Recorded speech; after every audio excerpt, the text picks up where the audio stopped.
오늘 말씀의 내용이 포도원에 심은 무화과 나무라는 그 내용입니다. 아시다시피 포도나무는 이스라엘의 대표 농작물인데 되게 귀하게 여겨졌어요. 반대로 무화과 나무는 무화과 열매는 이 사람들이 좋아하는 열매이기도 하지만 굉장히 흔했습니다. 흔했고 그냥 아무데나 심어놔도 잘 자라고 아무데나 가도 무화과 나무가 있기 때문에 그렇게 귀한 나무로 여기지 않았어요. 심지어는 1년에 5번까지 열매를 딸 수 있다고 하니까 흔해 빠진 게 이제 무화과 나무입니다. 그러니까 가치가 적었죠. 그런데 예수님께서 비유로 말씀하시는 거예요. 얘들아, 어떤 사람이 포도밭에 무화과 나무를 심었단다. 그러니까 사람들이 헤이 그런 거죠.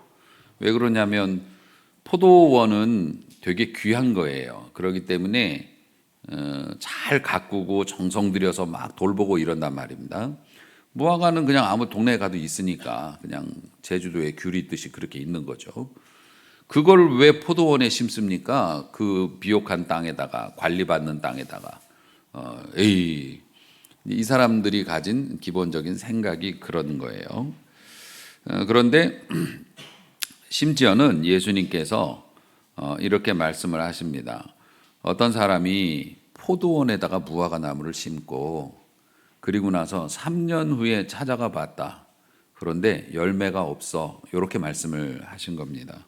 그런데 사실 우리가 그 말씀을 좀 깊게 읽어보면 예수님께서 말씀하신 3년이 그냥 3년이 아니에요. 어떤 내용이냐면 율법에 의하면 그 농작물을 심고 나무 같은 거를 심어서 과일이 열리는 나무를 이제 심었다고 생각을 하면은 3년 동안은 부정하대요. 그래서 3년 동안에는 그거를 열매를 따 먹으면 안 돼요. 열매를 따 먹으면 안 되고, 그리고 3년이 지난 다음에 이제 4년째 되면 열매를 딸 수 있지 않습니까? 열매를 따는데 이건 또 율법에 정해져 있는 게 첫 열매는 무조건 하나님께 다 드려야 돼요. 그러니까는 나무를 심어서 결실을 해도 4년을 못 건드리는 겁니다. 참 그렇죠. 계명이 그러니까 당시의 사람들은 그걸 철저하게 지켰고, 그래서 4년 동안에는 열매를 손을 못 댔어요. 그러면 이 사람이 지금 몇 년 만에 그 포도원에 있는 나무한테서 열매를 찾은 걸까요? 일단 기본으로 4년 빼고, 4년 빼고 거기에다가 3년을 더 기다렸대잖아요. 7년이에요. 7년 이상을 그 나무를 심어놓고 기다리는 겁니다. 그런데 이 나무는 심겨 있지만 기존의 포도나무들은 원래 있던 곳이니까 막 수확을 할 거 아닙니까? 그러면서도 계속 이 열매를 기다리면서 기다렸다는 거예요. 그런데 가보니 열매가 있습니까? 없습니까? 없어요. 황당할 노릇이죠. 그래서 한 해를 더 기다렸다고 합니다. 그래서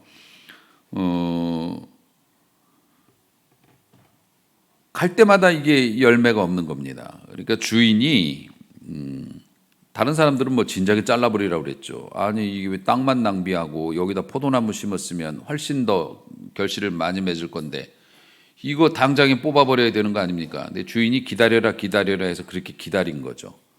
비상식적으로 기다렸죠. 그런데 주인이 이제 끝내 기다려도 이게 열매를 안 맺으니까 주인이 이거 안 되겠다. 이거 찍어버려야 되겠다. 없애버려야 되겠다. 정확히 말하면 8년 기다렸어요. 율법에 의하면은 여러분 나무 심어놓고 7년 동안 기다렸다고 했죠. 7년 기다리면 어떻게 되는 줄 아십니까? 안식년이에요. 또 거기는 안식년이면 또 그걸 따면 안 돼. 그러니까 지금 8년 기다린 거예요. 그렇게까지 기다렸는데 이거 이제 못 얻으니까 주인이 이거 도저히 안 되겠다. 이거 없애버리고 그냥 포도나무 심어야겠다. 그랬더니 사람들이 아마 이제 포도원에서 일하시는 직원분들은 그랬겠죠. 당연하죠. 너무 늦었죠. 지금이라도 빨리 잘라야죠. 그런데 갑자기 포도원의 관리 책임을 지는 포도원 지기가 와갖고 얘기합니다. 저기 사장님, 제가 이거 거름 주고 이렇게 잘 돌봐서 한 번 더 해볼 테니까 1년만 더 기다려 주시면 안 됩니까? 1년 더 기다려 주시고 만약에 그렇게 안 되면은 요거 잘라가지고 없애버리겠습니다. 그런 얘기를 했다는 겁니다. 예수님은 거기까지 말하고 이제 끝났어요. 왜 이런 말씀을 하셨을까? 어떤 이유로 이렇게 말씀하셨을까? 사람들이 비웃었겠지만 사실은 이거는 이제 비유죠. 상징적인 표현입니다. 일단 포도원은 천국이에요. 포도원은 천국, 이스라엘이라고 말할 수도 있습니다. 선택받은 자들의 모임, 하나님의 나라였죠.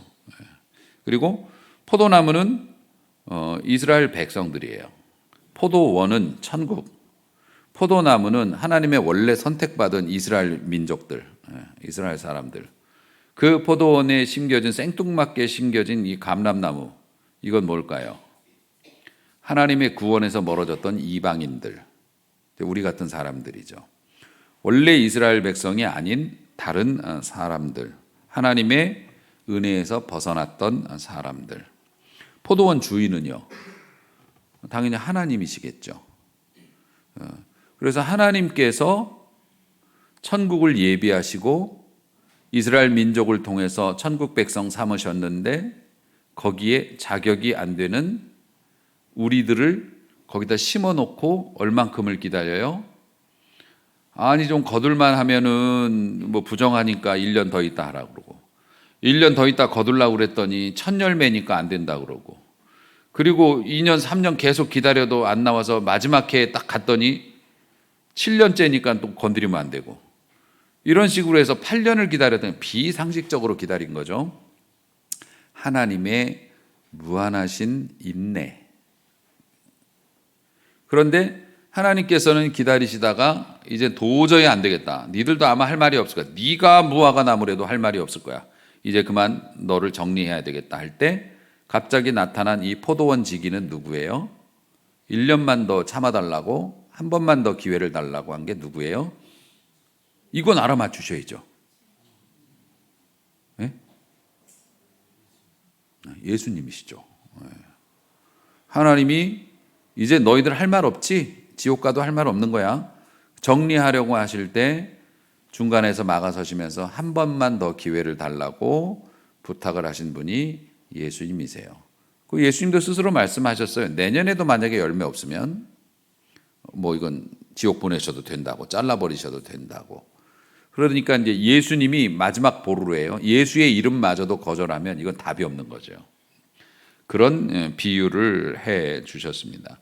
그러면 우리 주님께서는 왜 당시의 사람들은 잘 알아듣지도 못할 비유지만 어쨌든 왜 이런 비유를 하시게 됐을까? 그것은 우리가 이제 13장을 보고 있는데 누가복음 13장 1절에서부터 5절까지의 내용이 이유가 됩니다.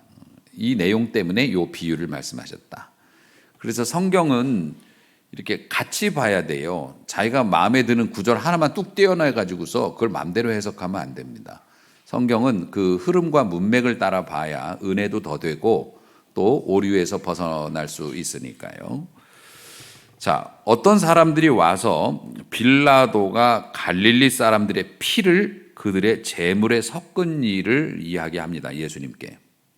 그게 뭐냐면은 본디오 빌라도가 착한 사람이 아니에요. 굉장히 잔인한 사람입니다. 뭐 예수님을 사형을 안 시키려고 애를 쓰고 했기 때문에 빌라도를 호감을 갖는데 빌라도는 굉장히 잔인한 사람이었고 당시에 로마가 이스라엘을 점령해서 지배 중이었다고 했죠. 근데 이스라엘 사람들이 가만 안 있지 않습니까? 막 항쟁을 한 거죠. 독립운동 같은 걸 한 겁니다. 특히 변방에 있는 갈릴리가 저 끝쪽 지방에 있는데 이 갈릴리 사람들이 데모를 많이 했습니다. 데모를 예루살렘에 와서 하는 거죠. 이제 서울이니까 와서 막 데모를 하는 거를 이 빌라도가 군인을 보내어 가지고 학살을 했습니다. 그냥 칼로 찔러 죽였어요. 많은 사람을 잔인하게 학살을 했고 성전 안에서 그런 학살이 자행되는 바람에 그 짐승을 잡아가지고 성전에서 제사를 드리지 않습니까? 피를. 그런데 그 자리에서 사람의 피를 흘린 거예요. 그래서 짐승의 피, 하나님께 드려지는 이 피에 갈릴리 사람들의 피가 섞였다. 예. 니들이 그렇게 제사 좋아하고 성전 좋아하면 사람의 피를 갖다가 막 엎어 쓴 거죠. 그러니까 이제 제사를 모독한 게 된 겁니다. 예수님한테 와서 제자들, 다른 사람들이 그런 얘기, 선생님, 난리가 났더라고요. 갈릴리 사람들을 이번에 와가지고서 자기네들 뭐 하는데 이 본디오 빌라도가 군인들 보내갖고 사람을 엄청 죽였대요. 그 피를 갖다 막 제단에 뿌리고 그랬대요. 이게 말이나 됩니까? 이런 얘기를 한 겁니다. 그런데 사실 이 사람들이 그런 얘기를 한 게 갈릴리 사람이 불쌍해서가 아니었다고요. 자, 그 다음 사람이 또 이런 얘기를, 이 사람이 얘기한 건 아니고 예수님께서 또 그런 내용을 이야기합니다. 자, 4절 보니까 실로암에서 망대가 무너졌다. 아마 공사를 하다가 이게 이제 건물이 무너졌던 것 같아요. 실로암에서 망대가 무너졌다. 18명이 깔려 죽었대요. 그 나무에.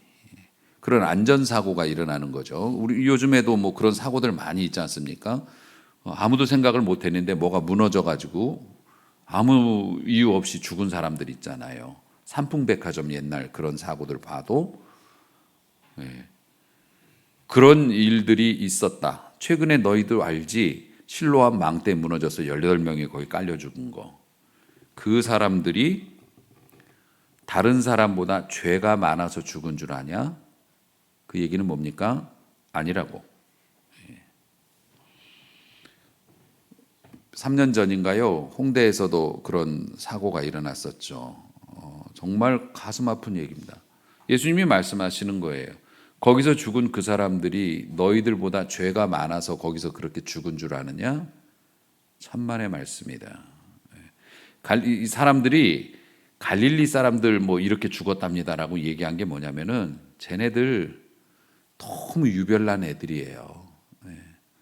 이렇게 중도를 잘 유지해야지 저렇게 난리를 피우고, 그리고 갈릴리 저 망대 무너져 갖고 치여 죽은 사람들 다 뭔가 죄가 있으니까 하나님이 그렇게 그렇게 사고사를 당하게 하셨지, 이유가 없을 리가 있겠어요? 이러면서 뭡니까? 그들을 은근히 깔아내리면서 자기들이 의롭다고 하는 그 인식이 있었다고 하는 거예요. 이웃의 죽음과 슬픔을 죄의 대가로 해석하면서 그렇게 치부해 버리면서 거기에 놀러 가서 거기에 무슨 타락했기 때문에, 만약에 어떤 목회자가 홍대에서 그렇게 죽은 사람들이 죄를 많이 지었고 환락의 밤에 그런 데 갔기 때문에 하나님이 심판해서 만약에 죽였다라고 얘기하면 그 목사님은 사표 내야 돼요.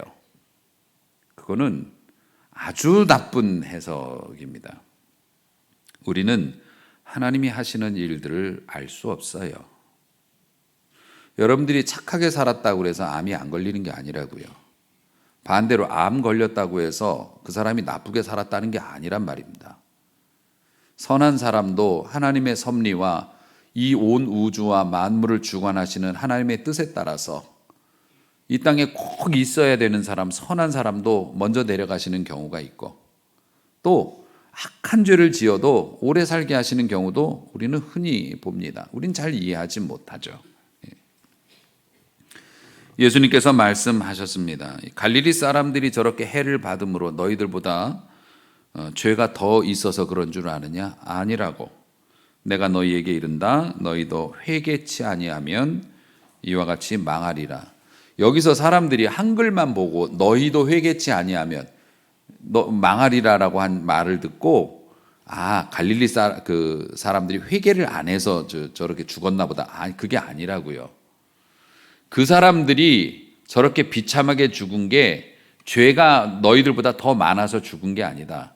하나님께서 섭리 가운데 그들을 그렇게 하신 것이지만, 만약에 너희도 하나님께서 주신 은혜의 기회를 거절하고 회개하지 않으면 저 사람들처럼 다른 사람들이 너희들의 죽음을 볼 때 슬퍼하며 놀랄 정도로 고통스럽게 너희도 죽을 수 있다. 그게 뭐냐면 지옥 간다는 얘기죠. 그렇게 말씀을 주신 거예요. 사랑하는 성도 여러분, 우리 모두는 열매를 맺어야 할 기본적인 그 사명이 있어요. 왜냐하면 포도원에 심긴 무화과 나무잖아요. 그렇기 때문에 우리는 반드시 열매를 맺어야 돼요. 나무의 근본 그 존재 이유는 열매이지 않습니까? 자, 예수님께서 이렇게 길을 지나가시다가 이것과 이제 반대되는 게 있어요. 지나가시다가 잎이 무성한 무화과 나무를 봤어요. 그래서 열매를 내가 배가 고프니까 무화과 열매를 좀 따먹어야겠다 하고 그 나무한테 가셨대요. 그런데 그 나무에 보니까 열매가 없어요. 그래서 예수님이 그 나무를 저주하셨답니다. 그러니까는 얼마 지나지 않아서 나무가 휙 이렇게 쳐져 버렸어요. 사람들이 무서웠어요. 열매를 맺지 않는 나무를 저렇게 저주하시는 것을 보면서 그런데 지금 오늘 비유에 보면 예수님은 하나님께서 잘라버리시겠다고 한 무화과 나무를 막 이렇게 막으셨잖아요. 그런데 왜 그 무화과 나무는 또 예수님한테 그냥 단칼에 그렇게 죽임을 당했을까? 이유를 성경은 그렇게 말합니다. 잎사귀가 무성해가지고 열매가 있을 것 같았대요. 생긴 거는 저 잎사귀를 보니까 저 열매가 있겠다. 쉽게 있더라는 겁니다. 그래서 예수님께서 가보셨는데 잎사귀만 무성하게 있어서 사람을 꼬시면서 가보니까 열매는 없어요. 이거는 단박에 예수님의 정죄를 받는다는 겁니다. 여기에서 우리의 고민이 생기는 겁니다. 잎사귀라는 게 뭡니까? 신앙의 외적인 형태가 되겠죠. 그래서 교회도 다니고 교회 직분도 있고 말하는 거 보면 대단히 신앙적인 어떤 그런 사람으로 보입니다. 그런데 열매가 없어요. 열매가 없어. 열매가 없으면 더 엄하게 혼난다는 거예요. 차라리 교회를 다닌 지 얼마 안 됐거나 세례도 못 받고 신앙적인 어떤 기회가 없었거나 그런 거는 그래도 괜찮다는, 기다려주신다는 거죠. 그런데 이미 충분히 기다렸고 잎사귀도 풍성해서 얼마나 말끔한 그리스도인인지, 그런데 그의 삶에 열매가 없어 하나님께서 엄히 다스리신다. 점점 이게 올가미가 좀 조여지는 것 같지 않습니까? 최근에 들은 이야기입니다. 어떤 목사님이 교회에 부임을 하셔가지고 교회를 막 자기 마음대로 새로 부임을 하셨는데, 그러니까 우리 교회로 말하면 이제 제가 은퇴를 했고 장로님들이 새로운 목사님을 이렇게 청빙을 해왔어요. 그런데 이 목사님이, 젊은 목사님이 오자마자 막 다 자기 마음대로 하려고 그러고 막 그냥 그 교인들로서는 듣도 보도 못한 막 그런 설교를 하거나 아니면 막 되게 미신적인 어떤 그런 막 신앙을 강요하고 이러니까 교인들이 불편해하지 않겠습니까? 불편해하고 막 그 싫은 내색을 하니까 이 목사님이 그랬다는 거죠. 내가 당신 위해서 한번 기도하면 당신 앞으로 되는 일 없어. 만약에 제가 여러분 그렇게 한다면 여러분은 어떠시겠어요? 우리 목사님이 축복해 주는, 기도해 주는 거는 잘 안 돼도 저주하는 거는 될 것 같아. 그래가지고 기분 나쁘시겠죠. 찝찝하고. 근데 사랑하는 성도 여러분, 하나님의 목회자가, 하나님의 사역을 맡은 목회자가 만약에 그런 마인드를 가지고 목회한다면 얼마나 불행한 일입니까? 영권도 있고 또 말씀을 막 해석하는 막 풍성한 잎사귀를 가졌는데 그의 입에서 나오는 말이 만약에 그런 것이고, 정말 우리 사랑하는 성도님들 죄송한 말씀이지만 여러분들이 공부도 많이 하시고 사회적인 연배도 있으시고 또 여러 가지 경험도 있으셔서 중후한 또 인격을 갖추시고 그러셨지만 사실 영적인 시각으로 볼 때는 어린 양일 수도 있는 거잖아요.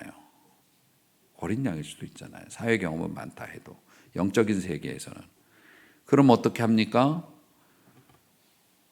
그 양들을 잘 다치지 않게 잘 성장시키기 위해서 목자가 짐승들과도 싸우고 밤에 잠을 안 자고 지켜주고 막 어떻게든지 이렇게 돌보려고 그렇게 해야 이 목자잖아요. 그런데 겉으로만 나오는 이 잎사귀에 정신이 팔려가지고서 목사의 권위와 교회에서의 자신의 위치 이런 것들 때문에 어린 양들을 너 까불면 확 털 다 깎아갖고 쫓아버린다 이러면은 이거는 안 되잖아요. 이거는 정말 하나님 앞에 책망받을 얘기가 될 수밖에 없고 우리 사랑하는 성도님들도 마찬가지예요. 여러분들이 신앙생활을 오래 한 게 이게 좋은 게 아니에요. 좋은 거지만은 왜냐하면 오래 할수록 우리는 열매를 맺어야 하는데 좋은 열매를 맺어야 할 거 아닙니까? 여러분들은 열매를 맺어야 하는 숙명을 가지고 있다고요. 그 열매가 어떤 열매겠어요?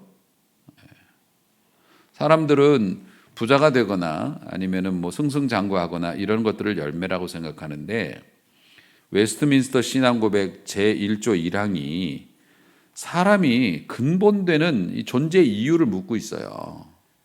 그 이유에 대해서 어떻게 답하는 줄 아십니까? 하나님의 영광을 위해서라고 답을 합니다. 여러분들이 맺는 열매는 부귀의 열매, 뭐 건강의 열매 그런 것도 좋지만은 사실 그거는 부차적인 것이고요.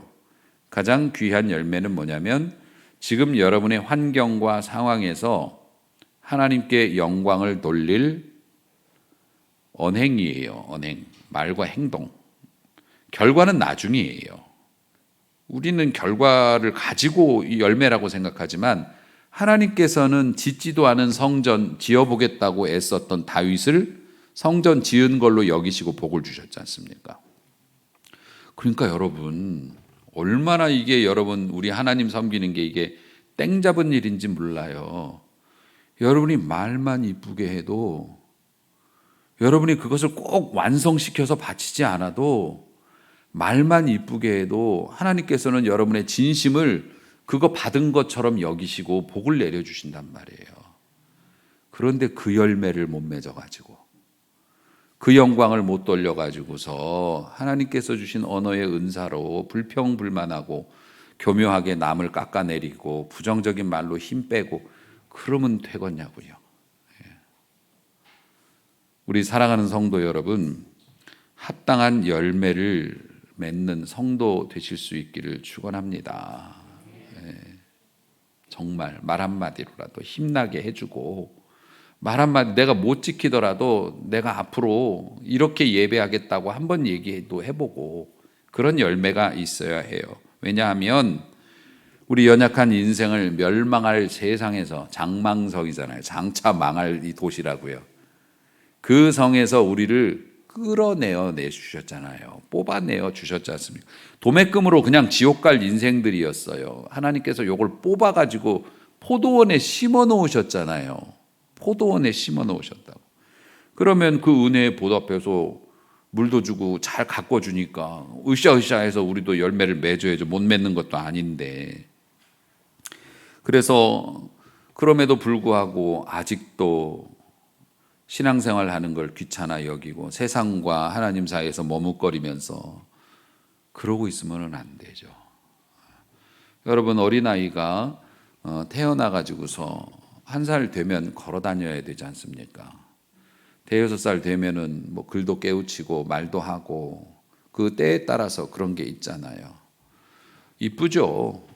이쁩니다. 태어나서 1년 동안 자식은 부모에게 평생의 은혜를 갚은 거라고 해요. 너무나 이뻐서 부모에게 행복을 줬단 말이에요. 물론 우정훈 집사는 좀 다른 인생을 살고 있는 것 같긴 한데 잠을 안 잔다고 막 굉장히 괴로워하더라고요. 얘가. 그래도 이쁘잖아요. 아무리 이뻐도 이쁘니까 똥 싸면 치워주고 기저귀 채워주고 뭐 다 갖다 먹여주고 그러는데 30살 먹은 놈이 똥 싸고 있으면 안 되잖아요. 기저귀 달라고 그러면 안 되잖아요. 우리가 하나님 앞에서 그 은혜를 입고 그 축복을 받았으면 나이가 들어가고 신앙의 연차가 차가면 거기에 걸맞게 우리도 노력해서 걸으려고 해보고, 우리도 노력해서 어머니 아버지 도와주려고도 해보고, 뭐 이런 식으로 뭔가 힘은 안 되지만 한번 해보려고 하는 그런 것들이 있어야 되지 않겠습니까? 이게 자연스러운 것이고요. 오늘도 끔찍한 사고와 사건의 소식들을 우리는 매일 듣습니다. 안 들어도 좋을 것까지도 다 듣는 세상을 살고 있어요. 또 자연재해 같은 걸로 목숨을 잃는 어처구니 없는 일로 멀쩡히 길 가다가 위에서 투신자살한 사람이 머리 위로 떨어져 갖고 같이 죽는 사람도 봅니다. 여러분, 그런 사람들 볼 때 아이고 뭔 일이 어떻게 했길래 저런 일에 휘말리나, 그러면서 아유 저 사람보다는 내가 낫지, 그렇게 생각하지 말라는 거예요. 우리의 삶, 우리 인생은 언제 하나님께서 데려가실지 아무도 몰라요. 그 사람들보다 우리가 더 잘나서 우리는 안 다치고 사는 게 아니라고요. 하나님께서 열매 맺으라고 기다려주고 계시는 중이라고요, 여러분. 그때 열매를 맺어야 하는 것이죠. 다른 사람의 불행과 흉허물을 들추면서 그것을 나의 의로움과 대비시켜서 스스로 만족하는 그런 오류를 범해서는 안 되고, 만약에 그렇게 해서 내가 의인이고 이만큼 내가 사는 것도 하나님 앞에 다 열심히 잘했기 때문이야 라고 생각하면 그게 바로 잎사귀 많은 열매 없는 무화가 돼서 더 혼날 수도 있다는 사실. 제가 이 말씀을 준비하면서 저의 이렇게 삶을 돌아볼 때 제가 죽을 수도 있었겠다, 지금 생각해 보면 죽을 수도 있었겠다라고 생각한 게 심각한 걸로 따지면 뭐 막 저는 오토바이도 많이 타고 막 그랬으니까 뭐 그런 위험한 일도 있었지만, 내 스스로 생각해도 아 그때 죽었어도 할 말이 없었겠구나라고 생각했던 게 딱 2번 있었던 것 같아요. 하나는 중학교 때 무식해가지고 캠핑 같은 거 하고 싶어서 친구 할머니네 집에 시골에 놀러 가가지고 무덤 옆에다가 이제 텐트도 없으니까 농사 짓는 비닐을 들고 가갖고 그 2놈인가 3놈이서 그걸 덮고 이제 잔 거예요, 거기서. 그러니까 텐트도 뭐 없고 그러니까 저 어렸을 적이니까 되게 옛날이지 않습니까? 그래서 한번 해보고 싶다고 멀쩡히 집 놔두고 그 무덤 옆에서 이거 비닐을 뒤집어 쓰고 2놈이서 촉촉하니 그 습기 차는 데서 누워 있다 보니까 춥잖아요. 추우니까 옛날에는 그 알코올 그 고체 연료라는 게 있었습니다. 그 등산 갈 때 밥해 먹은 그 고체 연료 같은 게 있었어요. 깡통 따가지고 불을 붙이면 이렇게 확 타올라요. 추우니까 비닐을 뒤집어 쓰고 고체 연료를 그 아래다 이렇게 놓고 둘이 누워 있었던 거예요. 뒤지지 않은 게 정말 다행이라고 생각을 해요. 사람이 무식하면 죽는다니까요. 예. 영어를 몰라서 단 거 그러면서 마셨는데 덴저라고 썼는데 그거를 단 거 이러면서 먹어갖고 죽었다는 사람도 있는데, 어쨌든 그렇습니다. 그랬고 또 한 번은 제가 청년 때인데 그 선교단체에서 수련회 갔을 때 한참 혈기왕성할 때죠. 예. 뭐 이렇게 심부름을 갔다가 저녁 나절에 어두워질 무렵에 저녁 한 7시쯤 됐어요. 해가 떨어지기 직전에 이렇게 좀 어둑어둑할 때 저 다리로 가면 저 멀리 돌아야 돼요. 그래서 그냥 강을 걷는 거예요. 강을 건너는데 강의 폭이 우리 교회 저 끝에서 저만큼 정도로 이렇게 넓었다고요. 근데 건널 수 있을 것 같아서 수영도 못했습니다. 그런데 이렇게 가다 보니까 한 허리쯤이면 끝날 줄 알았는데 이게 점점 깊어지는 거예요. 여기까지 갔어요. 그럼 어떻게 돼요? 나와야지. 조금만 더 가볼까? 그러다가 만약에 발 중심이 잃으면 어떻게 돼요? 예, 그거는 옆에 아무도 없었고 나 혼자였거든요. 그때 느꼈던 그 서늘함과 그 공포를 이제 이 나이 먹어서 다시 생각을 하게 되더라고요. 그때 진짜 죽을 뻔했던 거죠. 그때 하나님께서 붙잡아 주셨다고 저는 생각해요. 왜? 여기서 이 설교하라고. 사실 저보다 더 극적으로 죽을 뻔한데 살아나신 분들도 있을 겁니다. 여기 아마 그런 얘기 하라고 그러면 저요 하고서 얘기하실 분 많으실 거예요. 그런 위험한 고비를 이렇게 넘기고 우리 살아서 이곳에서 이 말씀을 듣습니다. 이유가 뭘까요? 내가 너를 그렇게 살렸고, 사실은 우리가 사건 사고에서 살아남은 것도 그렇지만 이 죄악의 도시에서 하나님 믿는 구원의 사람으로 바뀐 게 진짜 놀라운 은혜이긴 하죠. 천국 가면 실감하겠지만 그런 어려운 과정 속에서 너를 살려놓은 이유가 뭐라고 생각하니? 라고 묻고 계시는 겁니다. 하나님께서는 오늘도 열매 맺기를 기다리세요. 그 열매는 여러분에게 부담스러운 게 아니라고요. 성공한 결과물이 아니라고요. 오늘도 하나님 앞에 새롭게 결단하고, 오늘도 하나님의 말씀을 들으면서 내가 방향을 조금 바꾸고 하나님 앞에 믿음으로 살아보겠다고 하는 그 의지를 열매로 받으신다는 겁니다. 여러분에게는 어떤 열매가 있으시겠습니까? 누가 더 깨끗하고 누가 더 흉악한가 이거 따질 게 아니에요. 우리 하나님만을 바라보면서 오늘도 우리에게 열매 맺기를 기대하시는 하나님의 합한 삶을 살아야 할 것입니다. 주님께서 얼마나 기회를 더 주실지 몰라요. 내년 이맘때쯤까지 누가 살아있을지 누가 천국 가 있을지도 모른다고요. 우리에게 기회가 얼마 남아있는지는 영원한 비밀 속에 속해 있고 믿음의 장막 안에 감춰져 있습니다. 여러분, 그래서 오늘이 마지막인 것처럼 하나님 앞에서 열매 맺기를 소원하고 또 힘 주시는 대로 우리가 입술의 열매를 맺고 또 선행의 열매를 맺고 헌신의 열매를 맺어야 한다는 것입니다. 사랑하는 성도 여러분, 우리에게 구원의 기회 또 삶의 기회를 주신 하나님 앞에 감사하면서 겸손한 마음으로 열매를 사모하시고 좋은 열매 맺어서 착하고 충성된 종으로 인정받는 은혜가 있으시기를 주의 이름으로 축복합니다. 기도합니다.